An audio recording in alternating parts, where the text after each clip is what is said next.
이게 이미 사회적으로 이야기된 지도 오랜 이제 미투 운동에서 우리가 지금 결과적으로 오히려 느낄 수 있는 것은 역시 옛사람들의 말씀이 옳았다. 우리 수백 년 전에 우리 선조들이 실시했던 제도와 사고방식이 조금도 틀리지 않고 타당했구나. 그분들이 결코 뭐 생각이 고지식하거나 뭐 이기주의적이거나 그래서 그런 것이 아니라는 거, 그런 걸 깨닫게 합니다. 남녀 칠세 부동석. 예, 그렇게 해야 세상에 말썽이 안 생기고 세상의 모든 일이 원활하게 돌아가는 겁니다. 조선시대라고 해서 그러면은 남자들만 사회적으로 영향을 미치고 여자들은 아무것도 하지 않았다, 아무 영향력이 없었다, 그렇지 않습니다. 양반 대감 댁에서도 여사들은 그 국간 열쇠를 쥐고 상당한 권력을, 집안 내에서 권력을 가졌으며, 또 그런 것을 또 역시 뭐 집안의 일이라 불과하다고 폄하한다면은 궁중에 있어서도 왕의 그 비와 후궁들은 정일품, 종일품, 정의품, 종삼품 이런 식의 벼슬을 얻어가지고 역시 이제 왕에게 여러 가지 만나거나 그럴 때 그 의사를 전달하고 정치적 영향력을 미치고, 우리가 여태까지 사극에서 보았듯이 여러 다른 경우에 따라서 다른 방식으로 국정에 영향을 미쳤습니다. 다만 이제 오늘날과 다른 것은 남녀 칠세 부동석이죠. 그 서로 계약 관계를 맺은 남녀 사이 이외에는 그게 1대1이 됐든 1대 N, 1대 여러 사람이 됐든 성숙한 남녀끼리는 함부로 이제 만나지 않는다. 그 계약 관계를 넘어서는 그런 관계였습니다. 그것을 본받아서 지금 그러니까 각 기업 회사에서도 남녀 회식을 함께하지 않는 그러한 문화가 만들어지고 있다고 합니다. 이런 것을 두고 또 뭐 여성 차별이다 그런 얘기를 하는데 그렇지 않지요. 아무렴은 회사가 뭐 남자들한테 회식비를 주고 여자들한테는 안 주고 그랬겠습니까? 그렇진 않았습니다. 않겠죠. 여사들에겐 따로 회식을 하도록 하든가 그렇게 했겠죠.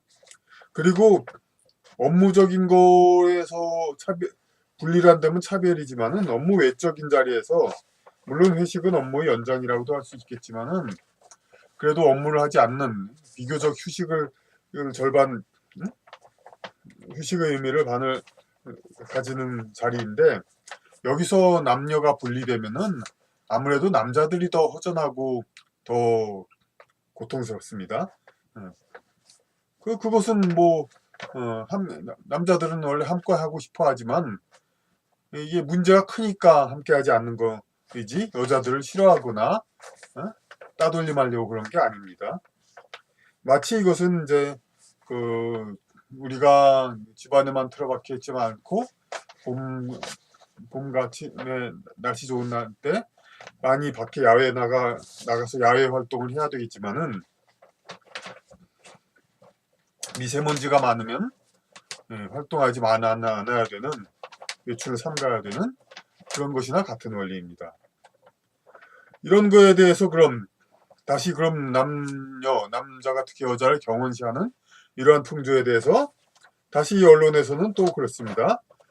그럼 뭐 예전의 뭐 이른바 남녀 차별적인 관계 그것도 안 되고, 그렇다고 이제 남녀 분리적인 남녀 칠세 부동석 이것도 안 되고, 그러면서 주장하는 이른바 진보를 혐오적인 사고방식을 가진 사람이 하는 말이 남녀가 평등한 인격체로서 이제 대우하고 서로 잘 지내자 이겁니다. 근데 이것은 아주 추상적인 그냥 원칙론만을 얘기한 것이지 구체적으로 어떻게 이것을 실천하자 그런 얘기가 없습니다. 아마도 그 사람들이 상상하는 걸로는 남성과 여성이 함께 같이 지내되 남성은 여성에게 접촉하는 것을 신중히 하고 아주 그냥 정중히 대우해라 이런 얘기일 겁니다. 그런데 다른 면에서 정말로 진짜 이런 이제 문제라든지 서로 경원하고 멀리하는 일이 없이 평등한 인격체로 만나야 된다면은 그런 신중하고 그냥 엄격히 하는 그런 거가 아니라 남자가 남자를 대하는 것과 다를 바 없이 남자도 여자를 대할 수 있도록 그렇게 해야 됩니다. 서로 이제 친하면은 접촉을 할 수도 있고, 그러다가 더 친하면 허벅지나 엉덩이를 만져볼 수도 있고, 그것이 뭐 기분이 나쁘면 그건 남자끼리도 그런 기분 나쁘면 뿌리치는 거고, 예? 그걸 자꾸 그런 버릇이 많은 사람은 또 여러 가지 핀잔을 듣게 되고 싫어하게 되니까 그것도 잘 절제해야 되는 겁니다. 물론 또 이제 실제적으로 남자가 여자를 접촉하는 거는 단지 남자가 남자를 접촉한다거나 그런 식의 친밀감 표시보다는 좀 더 다른 육체적인 어떤 이끌림이 있기 때문에 사람들이 색안경으로 보게 되죠. 하지만 이런 것에 대해서 자꾸 우리가 여자가 이렇게 그렇게 해서 남자에게 어떤 그 부당한 쾌락 이런 걸 주는 건 준다. 공짜 쾌감을 준다. 이런 거에 대해서 억울하든가 이런 마음이 없어야 되는 겁니다. 물론 그런 남자가 이제 여자를 접함으로써 더 남자가 기분이 좋아진다. 그런 거에 반대급으로서 또 남자가 여자한테 잘해주고 또 그런 것도 있죠. 이런 것이 서로 오가면서 이루어져야 그래야 평등한 인격체로 잘 돼야 되는 건데 앞서 생각하듯이 이렇게 여성을 접촉을 아주 신중히 하고 특히나 여성의 기준으로 해서 여자 측에서 기분이 나쁘면은 그것은 곧바로 범죄가 되고 처벌을 받아야 하는 이러한 관계. 이게 평등한 관계가 아니라 남자가 여자와 접촉을 늘 두려워하는 것으로서 이것은 과거에 신분 차이가 있는 관계, 남성 하인과 여성 귀족의 관계 이런 거나 마찬가지입니다. 보시면 이제 과거에 이런 이제 남녀 관계가 있죠. 여기서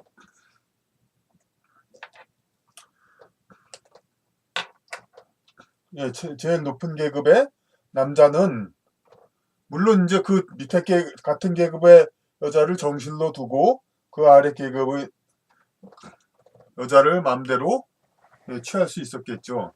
여기에 남자도 마찬가지로 이렇게 하고 여기도 이렇게 하고.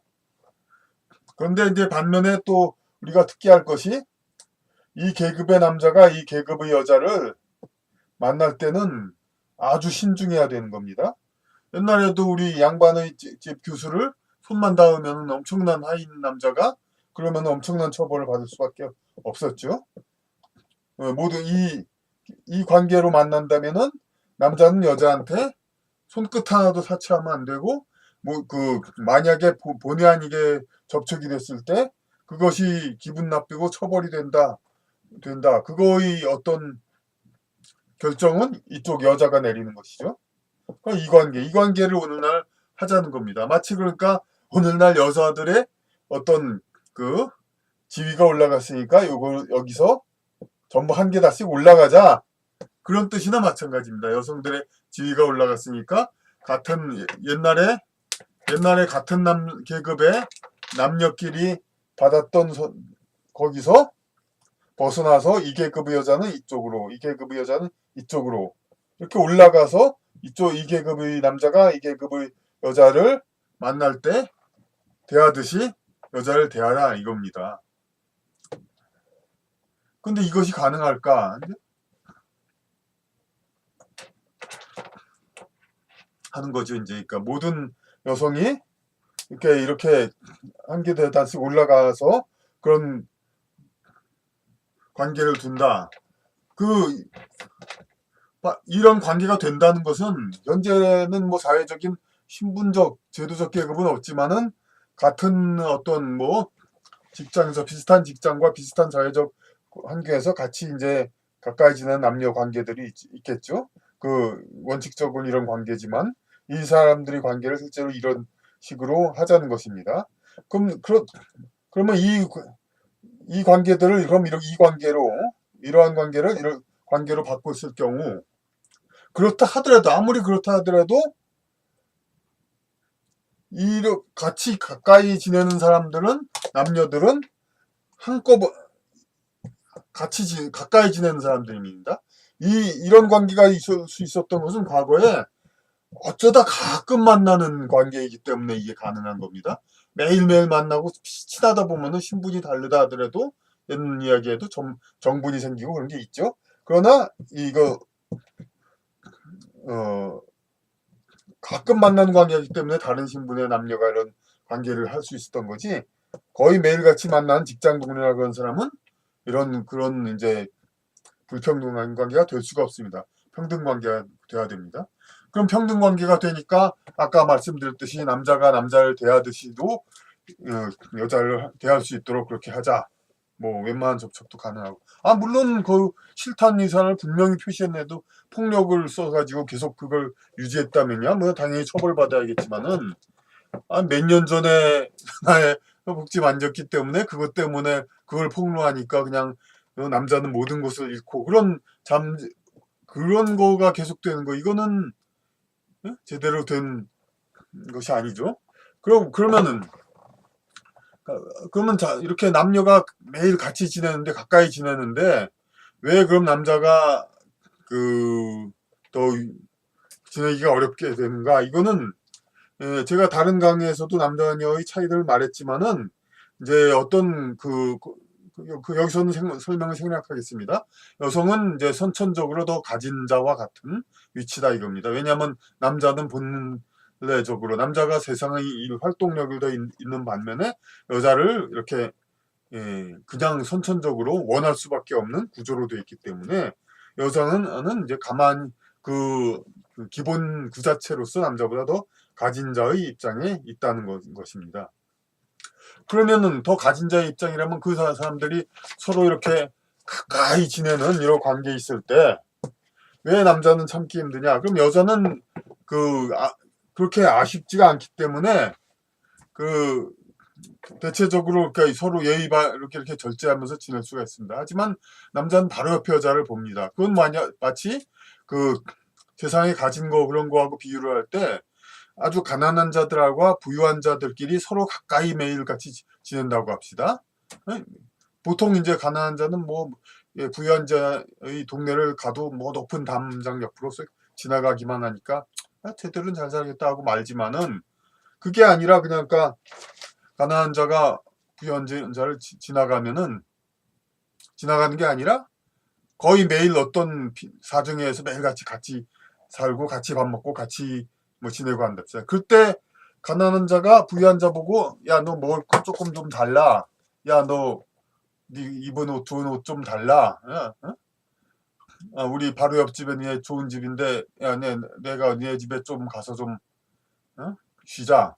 이런 얘기를 하고 싶은데 그걸 꼭 참아야 한다. 이런 논리나 같은 겁니다. 그러니까 같이 이렇게 아주 가까이 지내는 부유한 자와 가난한 자가 있을 때 부유한 자는 당연히 가난한 자에게 자기 재산과 가진 것을 분배하고 그 대신 가난한 자에게 감사를 받고 가난한 자가 육체적 힘이 더 있다면은 어떤 다른 봉사를 받아야죠. 그런 거와 마찬가지로서 생각을 해야 그러니까 여성은 어떤 지상에서 기본적으로 가진 게 있는 자 그럼으로써 그것을 베풀고 주고 그 대신에 어떤 다른 것을 받는 그런 것을 정당화하는 이러한 이제 본질적인 이해가 있어야 되지 어떤 기계적인 평등 이것을 계속 주장하는 사람들이 사회적으로 이렇게 목소리를 내는 상황에서는 언제까지나 이렇게 부작용과 그런 이제 대답이 없는 그런 평등 그런 것만 반복하게 되는 겁니다. 그 반복하는 게 뭐냐면 지금의 미투 이런 것이 처음 있었던 게 아닙니다. 우리 그 김대중 정부 하에서도 그 엄청나게 정말 여성들이 남녀의 성추행 성폭력에 대해서 신고하면은 무섭게 처벌하고 그로 인해서 자살자도 상당히 지금 못지않게 더 많이 있었고 그랬습니다. 그러니까 그러한 것을 중재하려면 이렇게 본질을 이야기를 해야 되는데 왜 그렇게 안 되냐 또 의심이 가시죠. 왜 이렇게 몇십 년째 안 되냐. 그렇습니다. 그리고 이렇게 얘기를 하는데 저나 여러분나 우리보다 훨씬 똑똑한 그 정치 이반자들 그런 분들이 왜 20년째 30년째 그 이런 남녀 관계의 올바른 정립을 안 시켜주느냐.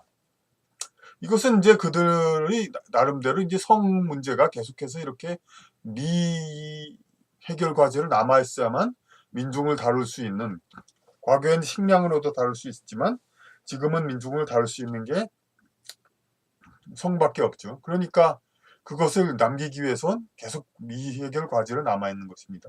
우리가 뭐 스웨덴, 노르웨이, 뭐 북고의 그런 쪽처럼 아주 선진국이 되지 인권 선진국이 되지 않을 바에는 지금과 같은 계속 그렇게 남녀 유별은 강화하면서 어떤 전시 효과적인 어떤 여성 여권 인정한다, 여성 인권 옹호한다는 그런 명분으로 이런 계속적으로 남자들의 어떤 그 적극적 성욕, 선천적 성욕에 대한 그 어떤 응징이라 그 모진 어떤 탄압, 뭐 탄압받을 만한 것 탄압이라고 자랑할 것도 아니니까 이제 그런 것들을 일이 계속될 겁니다. 그러니까 이제